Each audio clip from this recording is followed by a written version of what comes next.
Good morning. It's Wednesday Worse with Cindy Curtis. It's nice speaking with you.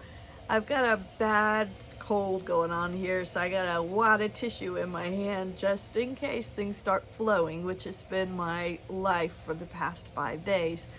But I wanted to go ahead and do the video today so that we could talk about being who you really are.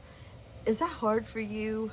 Sometimes I find myself tempted to act one way with this person, but a totally different way with that person, because gosh, if they only knew how I acted when I wasn't with them, they would think I was silly, whatever. But I had a really cool conversation with my sister-in-law this weekend, and she and I are kind of unique personalities. No, we just are unique personalities, but I love how she's true to herself, and she's inspired me to be the same way. And I think that I want you to get that too, because what you need to think about and what you need to remember is God made us all so unique. Every single one of the billions of us who are now on this planet have things that no one else has. If we just look at our DNA and our fingerprints alone, but think of all the other millions of things about us that are so unique. And that's the way that God made us. Before we were born, before we were even thought of, God was already planning what we were going to be. And the thing that I found most amazing when I really started to embrace my faith is that God loved me from that first moment. I didn't have to do anything to earn the love of God. I didn't have to try to be good, although I wanted to be a better person, but I didn't have to earn the love of God, and neither do you. God's love for us is unconditional, and He is here to help us in every situation that we may encounter, in every difficulty that we may come upon, in every time of sorrow and sadness, and in every joy. And that's what makes us the people of faith that we are. It puts a level of living to us that I think people who don't have faith are missing out on, because we know without a doubt that we have been given qualities by God that no one else has, and that He wants us to use these qualities to help each other. And that's what being in community means. And I want you to think about being who you really are this week. Don't be tempted, or don't give in to the temptation, which is something that I really struggle with too, to be a different way for a different person. Just be yourself, the person that God made you to be. Be the one who might act a little silly, might laugh at a child, might show someone a butterfly, or look at that beautiful sun there.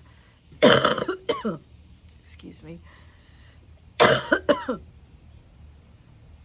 So don't be afraid to be who you really are, and don't hide that. And even more, if you are trying to grow your faith, how can you use these unique characteristics that God has given you to help someone else, to grow the kingdom of God? Maybe there is a ministry in your church that you have not volunteered for yet. Maybe there's a ministry not even in your church, it might be in your community, that really speaks to your heart, because that's the way you were designed. God desires for us to have that level of intimacy with Him where we connect in with what He designed us to be. And we say, well, what do you want me to do with this, Lord? And you'll be amazed at what the Lord will open for you and show you. So I really want you to think about God's love began for you before you were even born. You can't earn it. It is freely given. And you are free to be who you are, who you truly are. And as I sit out here and cough and have my tissue because my nose is starting to run again, just know it's okay. I don't have to be perfect when I come and talk to you, and neither do you. I would also like to say to you, thank you so much for those of you who have purchased my book. I have reached the 100 book mark.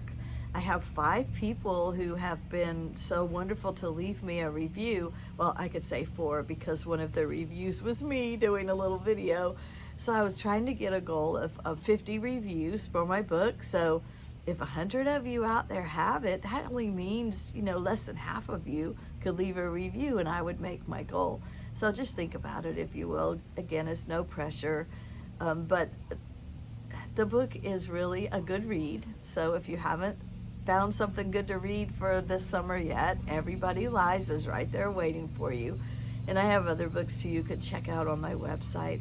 But most of all, this week, I'd like you to just let me know if you need me to pray for you in some way. Just reply to this message and I'll be glad to do that this week. And I'd ask you also to pray for me that I get over this cold, and for, the message that I give touches somebody's heart, that they will draw closer to God. See you next week.